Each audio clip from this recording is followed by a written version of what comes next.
Hi, good afternoon. I hope everyone enjoyed lunch. My name is Ophir Kroos, and I'm a group product manager for mobile in the Google Cloud Platform. Hopefully, when you leave this room in 60 minutes, you will be able to code a really cool mobile collaboration app in less than 15 minutes. And more importantly, you'll probably become experts on interior design. But more on that later. Can we have next slide? Mobile is huge, right? And I just don't mean just the screen sizes, which have gotten really, really big. If you look at a recent interesting presentation from Anderson Horowitz, they said mobile is eating the world. And it had many interesting themes. And one of them that in the past, which is not so long ago, the people who were sitting in front of the computer all day were the knowledge workers, right? You would sit in front of your desktop, but 90% of the population wasn't a knowledge worker.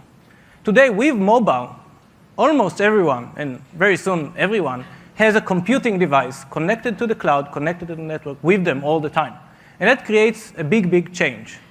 And we see this theme with our customers at the Google Cloud Platform. At least 50% of our customers are building their cloud application for mobile use cases or mobile applications, right? So we see this huge growth and huge need. But the most successful companies are not just copying their old application and moving them to mobile. They're creating new and exciting experience. I'll give you one personal example. I moved to San Francisco about a year ago. I was living just around here in Soma, or maybe it's there, I'm not sure. And I just installed Google Now, and I was walking down the street, and I was trying out the different options. And I got this message. It said, Ophir, did you know the Water Boys are playing 2 days from now in San Francisco? Would you want to buy a ticket? How many people here have heard about the Water Boys? 1, 2, 3, 4, 5, 6. OK. So it's a very famous Scottish rock band from the 1980s that 6 people have heard about, or 7, I should count myself. But I really, really like it. And to be honest, a day before, I was just browsing through the internet. I was looking for interesting concerts in San Francisco, and I haven't found this one, right? Because there's so many in the city. So of course, I did buy a ticket, got a babysitter for the next night, went to see the show, and was really excited. And that wow moment for me was, okay, it was in the right place, obviously like 1 mile from where I live, in the right time, 2 days before the concert, obviously not after the concert, with the right personalization and the right action. I could buy the ticket from my mobile device immediately, right? So that's the type of experience that, yes, you could have had in theory with other means, but combining all of those together really creates a different type of experience. Can we next slide, please? Google has an impressive set of tools for application developers to create those type of applications, right? For push notifications, we have Google Cloud Messaging. We have more than 100 public APIs, like YouTube and Location with Geo and Translate for developers, and they're all available as mobile SDKs for iOS, for Android, and for mobile web. Okay? Obviously, we have Android across phones, TVs, now watches as well. And on the cloud side, we have, as you've seen this morning, App Engine, Compute Engine, and now Container Engine. And the interesting part about all of those compute options, they really align well with the mobile story. So obviously, there's a lot of common between mobile apps and web app and any other type of app. But one interesting thing that we need to look at is scale and elasticity. Because almost every person has a mobile device, right? So you need maximum scale. And you need elasticity, because sometimes one group wins the World Cup in baseball, and sometimes another group. So you have to be able to scale your application to these specific events. At the database layer, we're talking about Cloud Data Store, BigQuery, right, and Cloud SQL. And the nice thing, they have the same scale and elasticity, but they also scale the same way, right? They're aligned with the compute, so you don't have to think about each different layer separately. And the common thing for all of those tools, our common philosophy that we try and keep, is really easy getting started experience, but also production readiness. So there's no cliffs. You can start sometimes with something which is really simple, but then when you want to go big, when you're successful, right, you hit those cliffs. So the idea here is to bring you the best of both worlds. And while doing that, we want to give the developers the ability to mix and match. So use common open source tools, use server-side code, use open source frameworks, use cloud services, and be able to integrate between all of those very easily so that you don't feel that you're locked in. Once you build the application, right, you want to monetize it. You want to drive a business. And Google has a very powerful set of tools to do that. We have AdMob, right, where you can monetize and publicize your application. Google Analytics, which helps you see what your users are doing, what are they doing in your applications, and how to optimize it, right? You want to create a feedback mechanism going back to building your application and improving that. And last but not least, the Google Play services, where your users can discover the services, they can purchase them, they can update them, and many, many more APIs to make the mobile developers' life easier. Next, please. And the reason we're so excited about Firebase is because they share the same philosophy and proven results that we have for our mobile developers. They're very committed to mobile. They built a great community of developers who really like what they're doing. They like the APIs, they like the integration with the other open source communities, and they're cross-platform. They work across web, mobile, and any tool that a developer would want. Firebase really helps you develop and build your application much, much faster. And they do it by abstracting things like sockets and race conditions and multiplexing and network and bringing the developer a really easy model to use. So what we want to show today is a real working demo that you've seen in the keynote, but this time we'll be actually coding it live on stage, and a sneak preview on some of the integration we've been doing with Firebase. Mind you, it's been 2 weeks since the acquisition. We've also been working on this event, so I actually think it's really exciting that we're able to show some early integration, but a lot more would come in 2015. It's a great pleasure for me to introduce on stage Andrew Lee, who is the CTO and co-founder of Firebase.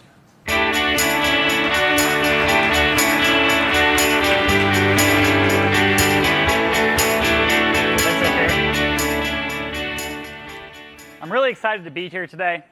I've got some great demos prepared for you, and I'm especially excited to show you what Firebase and Google Cloud Platform can do together.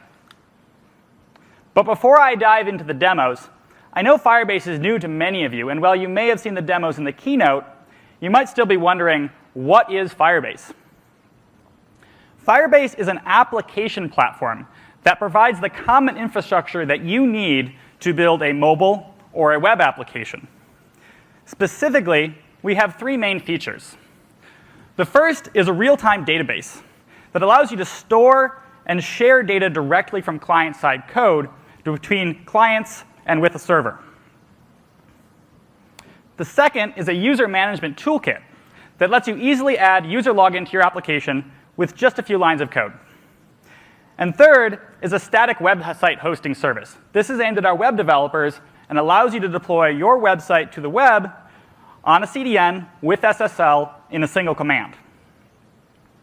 In all of our services, we try to stay firmly focused on powering the next generation of applications, where real-time data and offline data are becoming critical. Firebase has only been generally available now for about 14 months, but we've already seen some great traction. We have about 117,000 developers building applications, and at any given time across all of our applications, we have over 1 million simultaneously connected devices. That's devices connected at the same time. I'm really amazed by the things that people build with Firebase. In fact, one of my favorite parts of the job is getting up every morning and checking Twitter to see which Firebase-powered applications were launched that day. Here are some of our customers. James covered this briefly in the keynote, but I'll tell you about a few of them. Citrix, for example, uses Firebase to power parts of GoToMeeting, as well as a collaborative whiteboard app called Talkboard. Instacart is using us to allow you to track their shoppers so you know right when your groceries will arrive. they also have a collaborative shop with friends feature so that you and your office mates or you and your family can collaborate on what groceries you'll have that week. InVision is using Firebase for a collaboration app that allows designers to share their work with others and solicit feedback. And the Nest Developer API has a really novel use case. They're actually using us in their thermostats so that the thermostat can interoperate with other things in your home. An example of this is that Mercedes has an integration where your car can actually turn on your furnace before you get home so that your house is comfortable when you arrive. You can check out all of these demos at our booth downstairs, or you can ask our team and we can talk about what the use cases are for each of these.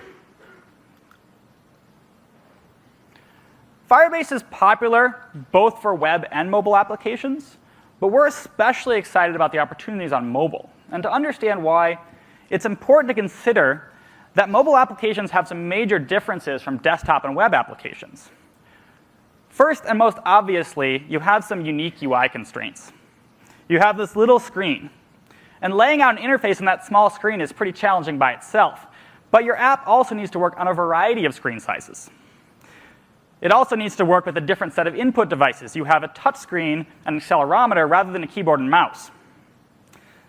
Second, mobile devices are both personal and they're with you at all times. Do you remember the day when you'd get directions from your phone by actually calling someone? Crazy, right? Today, you expect your phone not just to know where you are, but what's nearby, what the traffic is like, and whether or not the train is running on time. And third, mobile devices rely on wireless networks that, like it or not, are not always reliable. If any of you took the Caltrain here this morning, you know exactly what I'm talking about.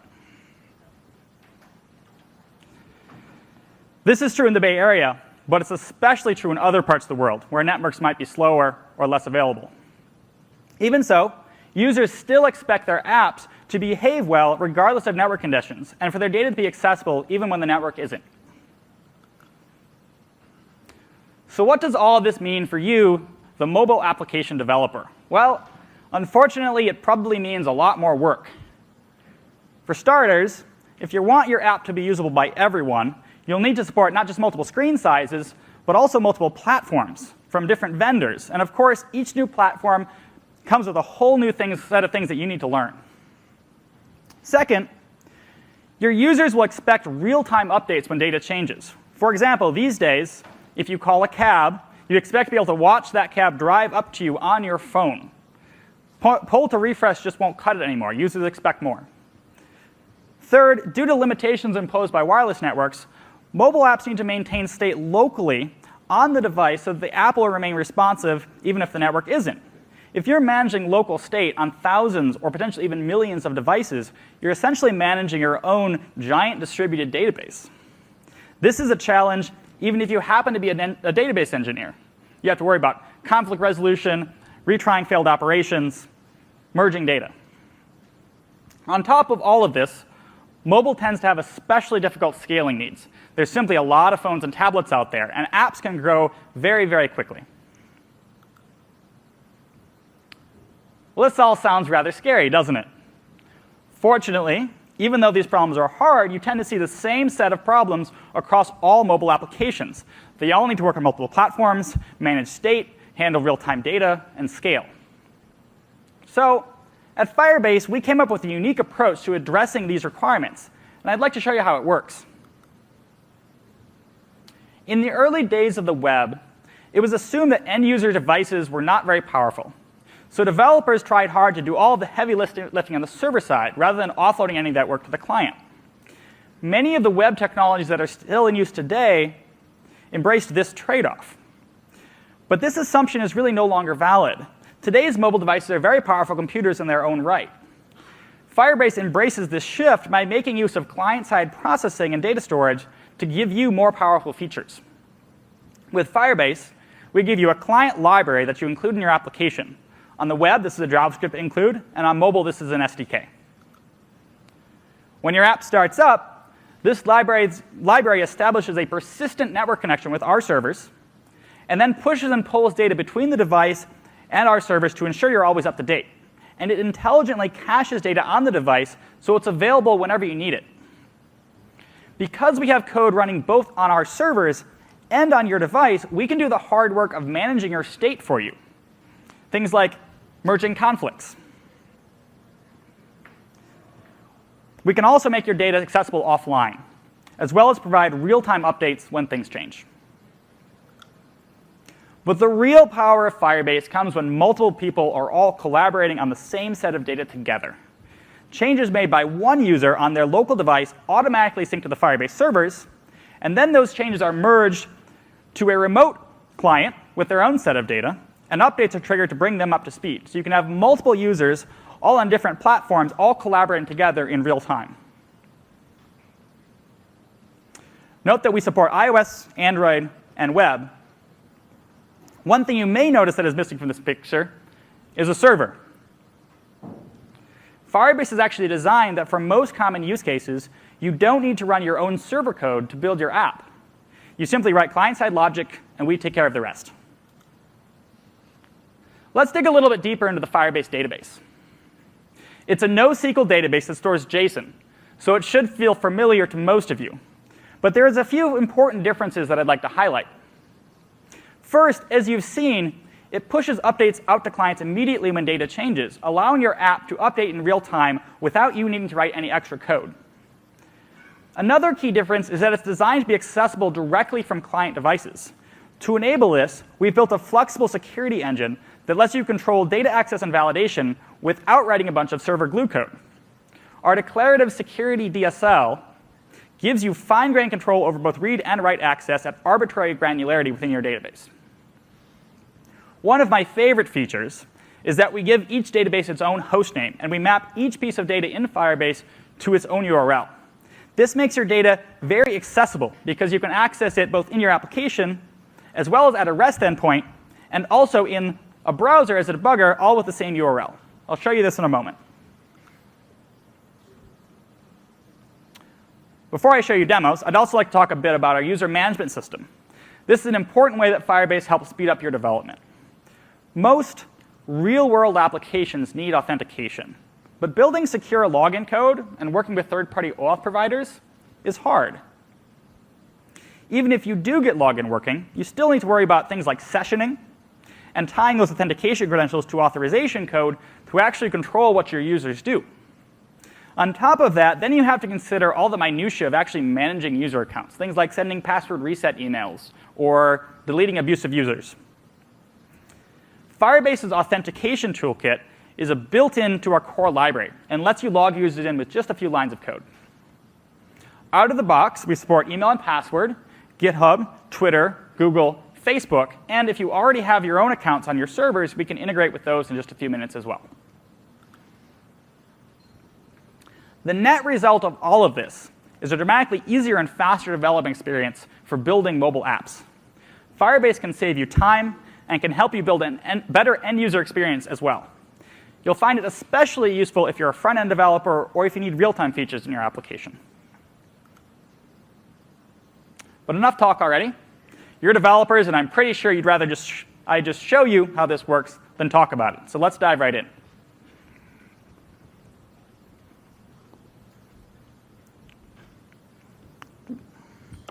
So to set a little bit of context, as James mentioned in the keynote, we're moving offices. We're currently down at 4th and Market, and we're moving into Google San Francisco.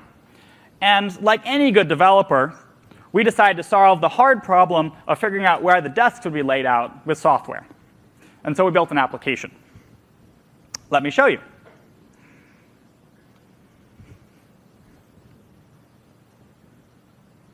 So I chose to do it on iOS because I have an iPad lying around, and because iOS is one of our most important platforms. And the version that I'm showing you right now, this is actually a single-user application. This is a local application. There's no synchronization or collaboration code in here at all. It's just for my own use. And as you can see, I can take items in the room, and I can move them around. I can rotate things. I can even change the name. So I could say, Michael doesn't get a desk anymore because now we're working with Ophir. So we'll put Ophir right there. Great. And we'll put him back against the wall. Cool. So let me show you how the code works now. So we'll jump back over here into Xcode. And I've chosen to use Swift.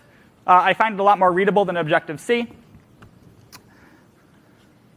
Note that we also have Android and web code available as well. So there's when I go back to the slides, you'll see a URL there. You can go to our GitHub. You can check out the Swift code, the Java code, and the JavaScript code. So this is the main view controller for my application. There's actually some other code for other parts of the GUI, but there's no networking or storage code anywhere. This is the main portion where we're going to write all of that. So I used this application, and I laid out our office, and I put the desks where I thought they should go, and I put the dog over by my desk, and I put the Android toy over by James's desk, and I thought I had the perfect layout. And I went back to the office, and I showed the team, and everybody hated it. And Michael thought he was too close to the bathroom. Vikram wanted to sit close to the ping pong table. No one wanted to sit by James. And so, again, like developers, we thought, OK, we need a software solution to this problem. How can we modify our application to let us all agree on how the office should be laid out? So let's change this application to make it a real-time collaborative application where multiple people can all share and collaborate on the office design so we can reach a consensus. Firebase is a perfect fit for this. We'll do the storage for you. We'll do the data sync. And we have client libraries for all the platforms we need to use. So I should note in this demo, I'm only going to show you the real-time database on iOS. I won't be showing you user management or security rules or hosting. But this is, I think, the most exciting part of Firebase. The first thing we'll need is we'll actually need an account on Firebase. So we can just go over here to the Firebase website. I already have an account, so I'll just log in. And normally, we would also need to create an application, which I could just do here by entering a name. But I don't need to do that because I actually already built one, or actually already created one. So I'll just open that up. And this is the management interface for my Firebase. So you can see here, this is the actual data that's currently being stored in that Firebase. Down the left-hand side, you see security rules, simulator, analytics, et cetera. There's other ways of managing and looking at the data inside my Firebase. At the top here, you also see that we have our own URL. So we're gcp-office-demo.firebase.com. This URL is specific for my Firebase. I can use it in my application. I can use it here in the debugger. And I can also use this as a REST endpoint if I want to integrate with other services. So let's go back into the code. I've already included the Firebase client library in my application. So the first thing I need to do is actually instantiate that. And I'll do so using the URL that I just showed you. So let's add some code at the top here.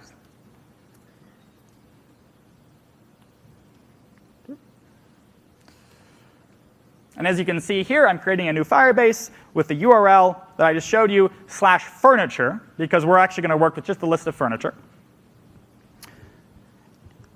As soon as I call this command, the local client library is going to establish a persistent network connection out to our servers. And it's also going to set up a local data cache to keep track of anything I've synchronized. The next thing we need to do is actually read data from Firebase. And Firebase works a little bit differently. Most databases, if you're reading a list, you make a synchronous call to the database. It returns the list, and then you iterate through that. Firebase, since it's based on synchronization, is actually event-driven. So the code is going to look a little bit differently. So let's replace, currently on line 13, 14, and 15, you can see that we're populating a list of furniture from a preset constant actually on the device already. Let's delete this code. And instead, we'll add some code for observing a list. We're calling the observe event type function with a type of child added. Child added is used to manage a list. And we're giving it a block that then constructs a new furniture model and then creates a new view from that model. And one of the really cool things about Firebase is that this block gets run both for initial data, so the initial furniture I already have in my Firebase, as well as anytime new items are added. So automatically, by calling this function, my app will update in real time if additional furniture is added later. All right, so let's see this in action. So if I run this, you're going to see a very similar view here. But this time, rather than the data being loaded from my local device in some sort of preset list of furniture, this is actually being pulled down from Firebase. This is being pulled down from the cloud. Pretty cool, right? But we're not done yet. So I have the set of furniture here. If I move objects, everything works as you'd expect. But if someone else was collaborating with me, they wouldn't see any of my changes. I'm not actually writing back changes to my data to Firebase. So let's add the code to make that happen.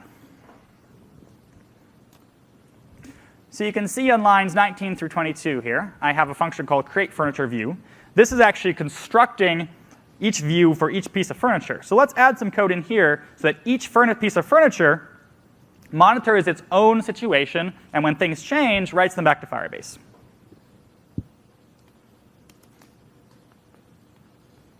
So the first thing I'll need is to construct some new references to the data I want to change in my Firebase. And a reference is sort of a pointer. The first one I made here, the furniture ref, points to the object, the entire furniture object. So if I were to write there, we overwrite the entire furniture object. And the second one's a little bit more specific. It actually points to just the name of one of these desks. So you notice the desk had names, Michael, Andrew, et cetera. This is going to point to just that. So if we just want to change the name without changing other things, we would use that reference. All right. Next, let's add some code to actually update those names. So this is pretty simple. We just have an edit handler we're adding to the view. So every time that the name is changed, this will be called. And then we'll take our furniture name ref, and we'll call setValue. SetValue overwrites the existing value with whatever new data I pass. And here I'm just passing the new name that was set. So let's run this.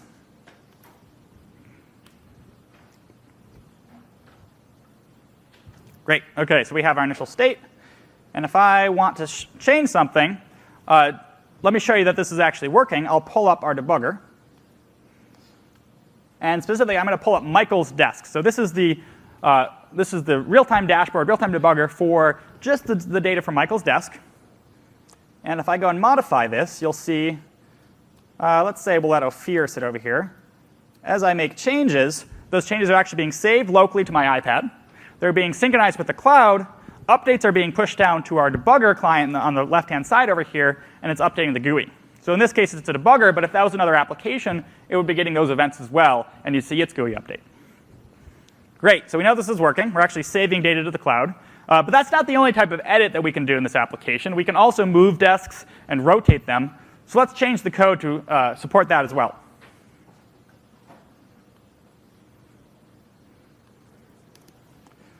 So let's move the desks, and then let's also rotate them. And each of these blocks, you notice they're very similar. We're attaching some code that gets run every time something is changed. But here we're calling a different function. We're calling updateChildValues.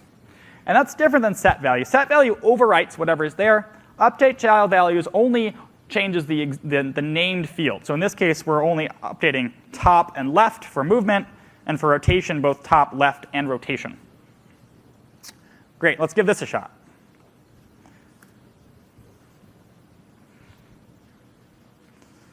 All right. And if I pull up our debugger, if I go over here on the right-hand side,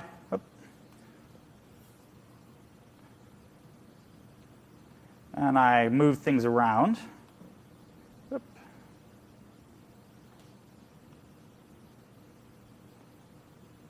on. There we go. You can actually see as I drag this desk around, you'll see the position changing. And if I rotate it, you'll see the rotation of it changing as well. And this is true for all the items here. So if I move other things around, you'll see those update as well. All right, pretty cool. Well, we're still not quite done.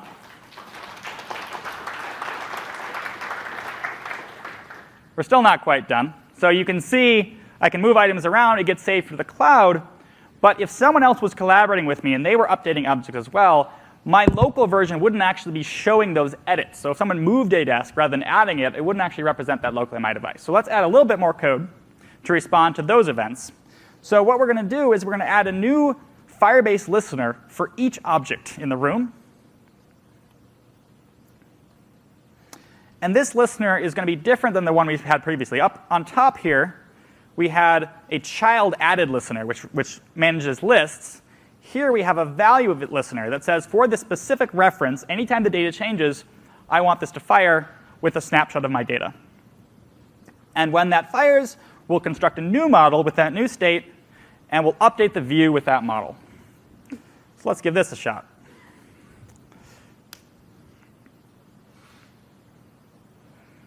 All right, and to show you how this works, I'd like to invite Ophir back up to the stage. And Ophir, if you can help me, let's organize our office together. Sure. So clearly, I think James should go back in the bathroom. And So you're founder, so you need to be close to each other. we'll put the dog by the door. He can guard the office, and Pac-Man over by the window, and just. I think I want to see the Bay Bridge, so I think I'll be over here. Okay, I'll put the ball pit next to your desk just to be nice. Cool. Okay. I've put All the right. dog as well. It works.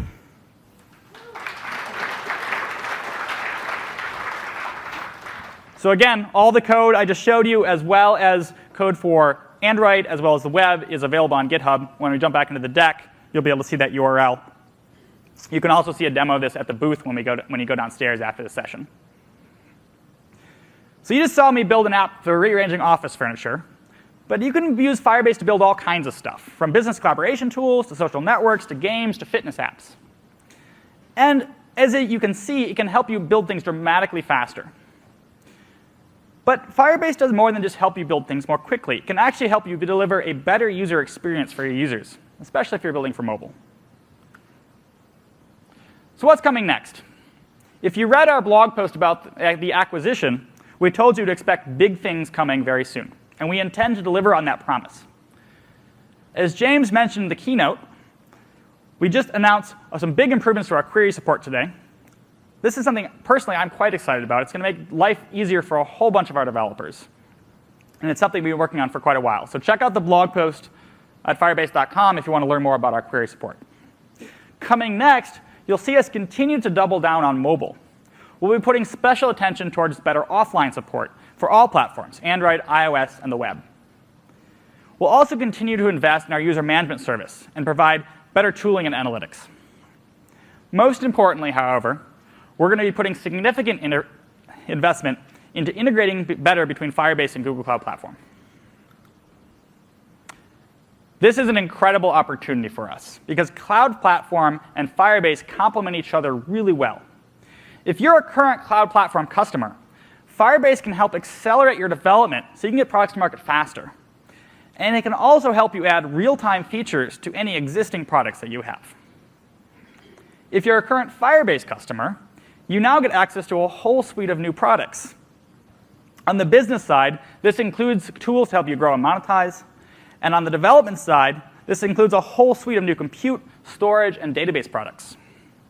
In my demo earlier, I showed you how to build a mobile application using only client-side code. But it turns out that about 50% of Firebase devs and nearly all of our larger customers also have their own custom server code. For example, you might need to do some more complex querying or analytics on your data. You might have CPU-intensive tasks like video processing or image processing. Or maybe you just have some proprietary business logic that you'd rather keep on a trusted server than expose on a client device. So as you can see, being able to easily run your own code as a Firebase developer on App Engine or Compute Engine is a big win. There's already a variety of ways for you to access your Firebase data from a server. You can use our client libraries for Node and Java. You can use our REST API or our streaming REST API. But I'm going to show you a new feature called triggers that helps your Firebase interact with server code. Here's how it works. You set up a trigger in the rules of your Firebase. And you define a criteria that specifies when that trigger should be fired. When that criteria is met, Firebase will then send an outbound HTTP request to the target that you specify, with the method that you specify, with the body that you specify. This makes it really easy for you to integrate Firebase with any other existing API. For instance, you could make a payment, you could send an SMS, you could log a stat, etc. If you do want to execute some custom server code, we make that really easy too. You can set up a trigger to call out to App Engine or Compute Engine to run your own code. Let's take a look at a concrete example. So the Executive Mover 5000 example I just showed you was missing an important feature. As you may know, Google's a very data-driven company. So clearly, I need a report to share with my management detailing how the furniture was moved around the office. Now, in my demo, we're only moving around a dozen or so pieces of furniture. But we really need this application to scale to at least 1 billion pieces of furniture. Don't worry, BigQuery has us covered. In fact, before writing the example I just showed you, I actually added a trigger specification to that Firebase. This trigger states that every time a piece of furniture gets moved, an outbound HTTP request should be sent out to App Engine containing the position information of that piece of furniture at the time. App Engine is then taking these events, storing the data in BigQuery, and allowing us to generate a report on demand later. So let's take a look.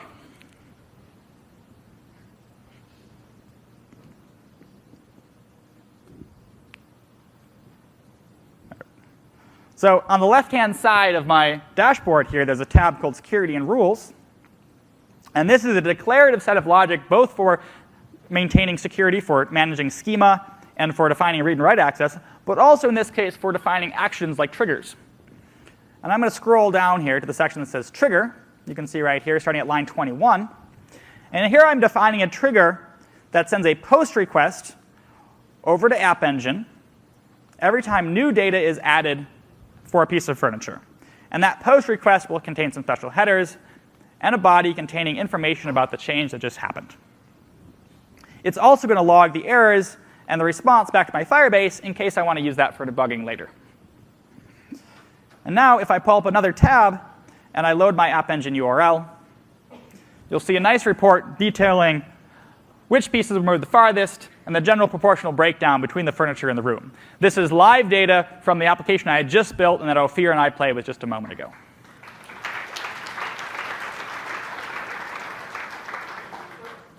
Let's jump back into the deck. So as you can see, combining Firebase with Cloud Platform lets us build common features really quickly without losing the flexibility to do more powerful things if we want to.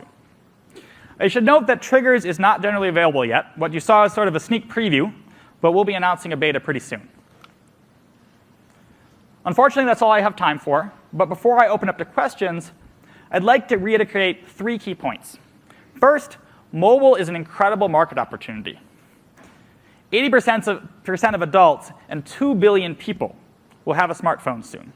That's a huge market. Second, Google's been focusing on mobile for years and has a full suite of tools to help you build your product and make your business successful. And third, Firebase can help you. It can help you get your mobile application to market faster, especially if you want real-time features or offline data access. Finally, if you haven't used Firebase before, I really encourage you to give it a try. You can just sign up at www.firebase.com. We have a generous free tier, and you can get started in just a few minutes. And now I'd like to invite Ophir back up to the stage. We have a couple of microphones right here, and we'd like to open up the floor for questions.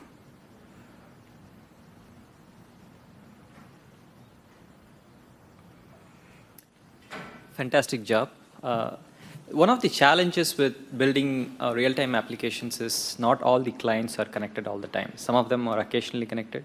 Some of them are offline, right? So you don't just push notifications on real-time, but also push whenever they come online, right? So how do you deal with these kind of applications? Do you have to synchronize using the triggers, or are you building something? No, that's built into the core Firebase service. So the Firebase approach is when you make an edit, when you make a change, that change is actually written locally to your device.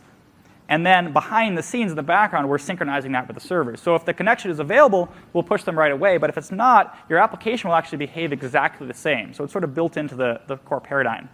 I think that's about the offline capability, right? But let's take this example of Twitter, right?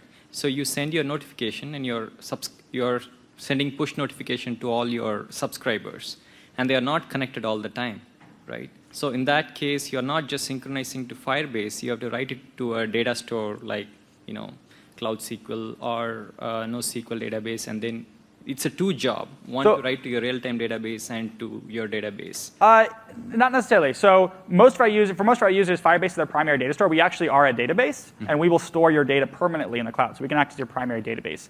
Right. You sometimes do use Firebase with other databases, but that's usually if you want to do more complex types of querying. For instance, the types of things that BigQuery can do, we can't do. So you might also replicate your data into BigQuery. So when they come online, they query it again instead of getting a push notification, or will they get a push notification automatically? So we don't actually do push notifications. So there's other Google services that'll help you do push notifications. But the way it works is when you start your application up, it's going to open a connection with our servers. It's going to send down a hash of the data that it currently has and says, hey, I have this state. And our server will figure out what changes need to get sent down. It'll send those down to the client to bring it up to speed. Okay, so you don't have to be real time. Even when you come online, you will get whatever is the change summary from what you left. Correct. You can think of it a lot like Google Drive, where you have a local cache of your data that is up to date from whenever the last time you were online, and you can make local changes if you're offline, and it'll sync them back whenever it can. I think we can. Hi, this is Greg from Onyx Networking. So you guys talked about that you had the ability to do custom tokens as well when you were talking about your user authentication model. That's correct. So does that include things like standard Windows authentication, or if you've got your own LDAP server that you run and you want to use those existing accounts? Yes. So the way our security works under the hood is we just use JSON Web Tokens. Basically, you have a piece of JSON, you sign it with a secret that we give you. We have libraries for every major language. If you want to integrate with something like LDAP, you might have to write your own server code to do that, to actually authenticate the user and then sign the token. But we can definitely integrate with all of those systems. Thank you. Hi, I was wondering about integrations with other types of client-side code. Let's say, for example, I have a real-time chat. It works on web, on desktop, on my Android. It's great. I want to integrate it into a game that I'm building with Unreal Engine, for example. Unreal Engine is C++. Can I somehow get C++ code talking with Firebase for including the chat from my game in the game itself? So we have some features to support this. So the first half of my answer is we would love to support C++ in the future. So hopefully over time, especially with some help from Google, we'll support more platforms. And the second answer is that we actually have another type of real-time service called our REST streaming API, which is uses the event source standard, which there's a bunch of libraries existing for a lot of the other platforms already, like the Python REST client will out of the box do this for you. And that kind of thing is actually pretty easy to access from C. So you can use it. It probably won't be as great of an experience in C++, but you can use it. Thanks. Just a quick one. Do you guys plan on supporting HIPAA or PCI compliance? Where is Matt O'Connor? It's like over there. In Cloud Platform, we already support those in many of the products. We haven't specifically in the last 10 days since the acquisition given it thought, but I think the general answer, if there's demand from customers, definitely something we would consider. Great. Thank you. How does it handle merge conflicts? This is a long answer.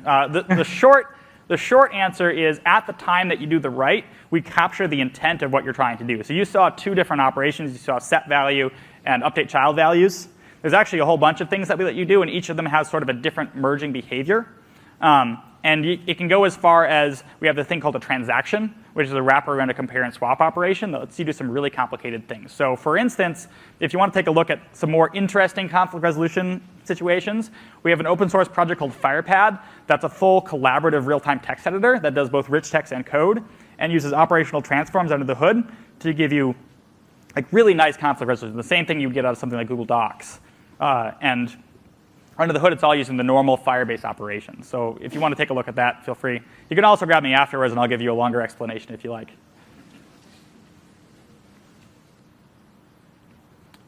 Okay. Do we have any more questions? Okay. So Right on we can, time. Give you 2 minutes back of your time. Thank you very much, and hopefully you can go. We don't have the URL anymore, but you can go to firebase.com. Try it out, build your own application very quickly, and enjoy the experience. Thank you. Thank you.